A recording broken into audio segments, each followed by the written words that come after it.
Assalamualaikum warahmatullahi wabarakatuh. Hamdan syukranillah amma ba'd. Sahabat Indonesia Plural yang saya hormati dan saya banggakan. Di sini perlu kita untuk merenung sama-sama. Siapa yang paling berdosa di dalam hal ini? Ya, siapa yang paling berdosa?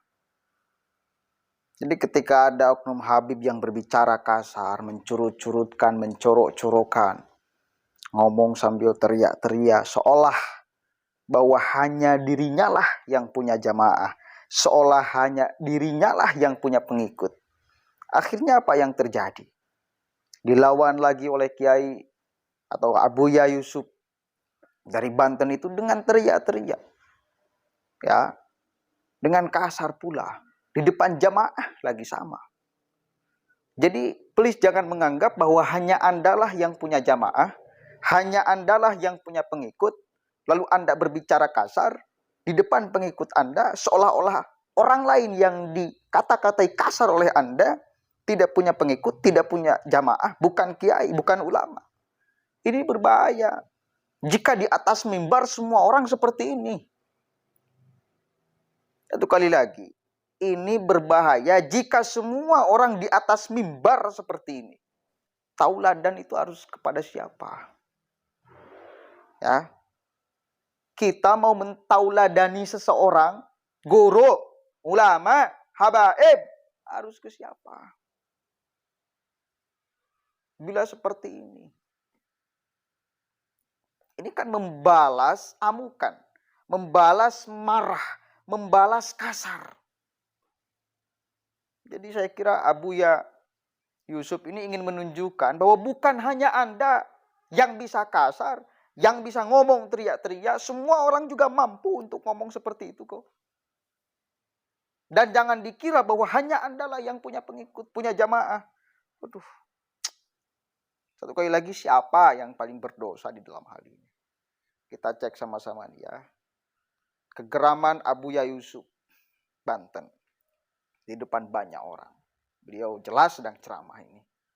Jadi kalau kita tetap berprinsip memuliakan orang itu, yang pertama karena akhlaknya, yang kedua karena ilmunya, baru itu dilihat. Apalagi dia berakhlak berilmu, ya zuriyah Nabi, opat sehat, 5 sempurna, itu yang utama. Oh, itu bukan zuriyah Nabi, tetapi dia punya ilmu dan akhlak, ikuti, gurui. Oh, itu zuriyah Nabi, Habib, tapi tidak berakhlak, tidak beradab, tinggalkan. Oh, Rasul nanti marah. Kata siapa? Tuh. Dari mana dasarnya? Dari jonggol. Rasulullah Muhammad SAW tidak akan percaya dengan Al-Quran, tidak akan percaya dengan Allah Subhanahu Wa Taala. Allah sudah jelas mengatakan, "Akramakum indallahi atqakum." Nabi Muhammad tidak akan percaya, maka Nabi Muhammad pasti akan memuliakan siapa dia yang takwa, sekalipun itu bukan duriannya. Kalau takwa, Rasul muliakan. Sekalipun itu duriannya, kalau tidak bertakwa, membuat kemudaratan, kerusakan di muka bumi, menjadikan di muka bumi ada fitnah syara, maka Rasul tidak akan mengakuinya. Tidak mungkin ucapan Rasul, akhlak Rasul bertentangan dengan Al-Quran, karena akhlak Rasul adalah akhlak Al-Quran. Dari mana datangnya? Kalaupun itu Habib, dosa, bermaksiat, mabok, lebih mulia daripada ulama kiai yang pakai sorban. Kan itu bertentangan dengan akhlak Rasulullah. Serok, acok. Jangan mau digembosi di doktrin oleh doktrin kuarat, oleh doktrin laknat, oleh doktrin tidak aku Nabi. Dusta itu rata-rata. Jadi jangan kamu terdoktrin dengan seolah-olah tidak ada ajab, tidak ada durhaka, tidak ada laknat Allah bagi yang bergelar siapapun dia habaib, walaupun dia pendosa. Itu dusta, doktrin jahat itu. Sesat. Jangan didengar yang kayak gitu. Paham? Mungkin itu ya tadi kurang nyusuk mereneta. Jadi kita hati-hati. Sekali lagi saya tekankan, di Indonesia ini zuriyah Rasul banyak.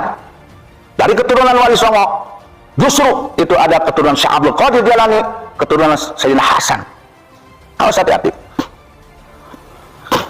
Tapi bahkan itu katanya tidak tercatat di salah satu nakobah. Betul. Pertanyaannya, kenapa bah tidak dicatat? Siasat Belanda. Untuk apa bah? Sengaja agar keturunan Wali Songo tidak diketahui oleh masyarakat bahwa di Indonesia tidak ada keturunan Wali Songo. Kenapa sebabnya bah? Karena Belanda tahu bahwa yang banyak melawan Belanda itu ya keturunan Wali Songo yang api perjuangannya tidak bisa dipadamkan. Aing bisa dia tuh ngamuk sama dia. Ngamuk mah aing bogana. Teu kudu diajaran. Aing mah kudu diajaran lembut. Kudu diajaran sopan. Model aing diajaran ke sopan, diajaran papolotot beukina. Bogo aing teu diajaran geus bisa dia papolotot mah. Oke, sekali lagi.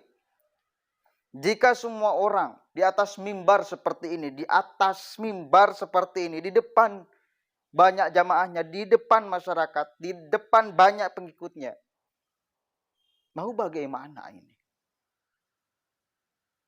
Mau bagaimana? Saya kira satu kali lagi, Abuya Yusuf ingin menunjukkan bahwa bukan hanya Anda yang bisa seperti ini. Dan cara-cara seperti ini, menurut batin saya, ini keliru. Ini keliru. Karena impact-nya kepada masyarakat.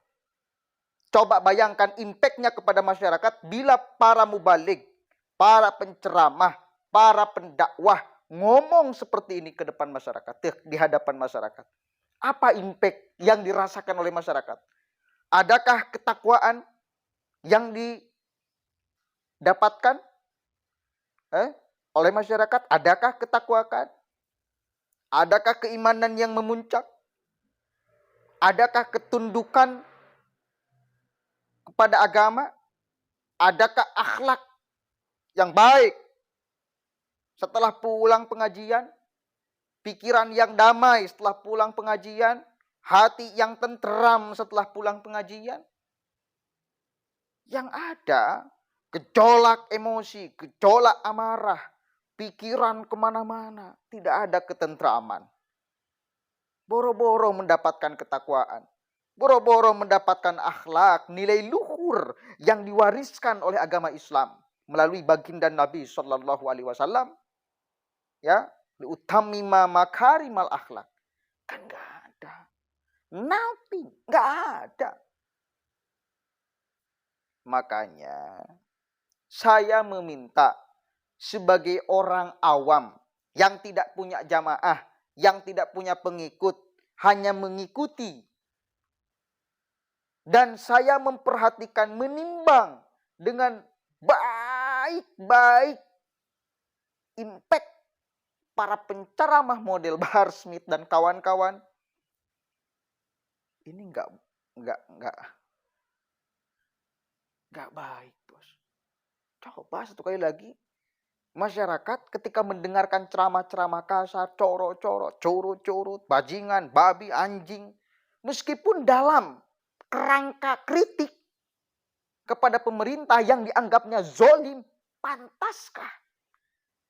Mending kalau ucapan itu benar nyampe dan merubah gitu loh. Ini kan gak ngepek apa-apa kepada pejabat yang dia kritik. Malah yang ada ya ucapan kasarnya ini yang bisa jadi, boleh jadi diadopsi oleh masyarakat. Seolah-olah ngomong seperti itu hal yang biasa dan wajar. Dan boleh diikuti. Dan boleh diucapkan ulang oleh masyarakat. Ini kan sangat tidak mendidik. Kalaupun satu kali lagi itu bentuk kritik.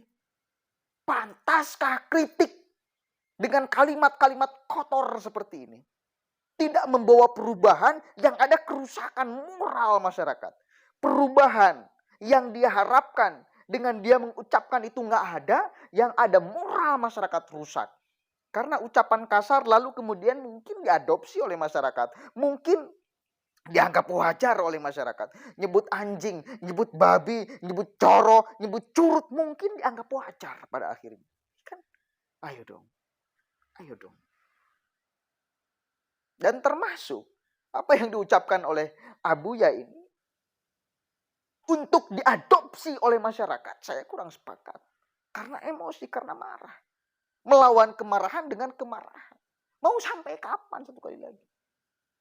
Tapi saya masih wajarkan. Kenapa? Karena Abuya menunjukkan bahwa bukan hanya mereka yang bisa teriak-teriak di atas mimbar.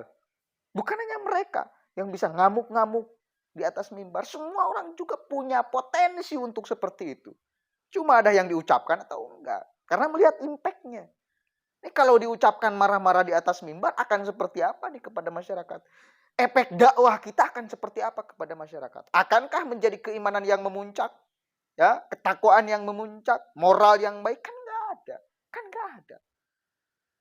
Harapan dari dakwah itu untuk membuat iman seseorang menjadi naik, membuat ketakwaan seseorang menjadi kuat, membuat akhlak seseorang menjadi lebih baik. Ini enggak ada. Yang ada emosi. Ayo dong, sekali lagi. Ayo dong.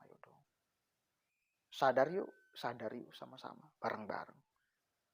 Itu yang saya inginkan. Kasihan masyarakat yang hanya mampu mengiblat. Dan kalian sebagai yang kita kiblati, mohon dengan sangat. Ajarkan kami akhlak yang baik. Ajarkan kami moral yang tinggi.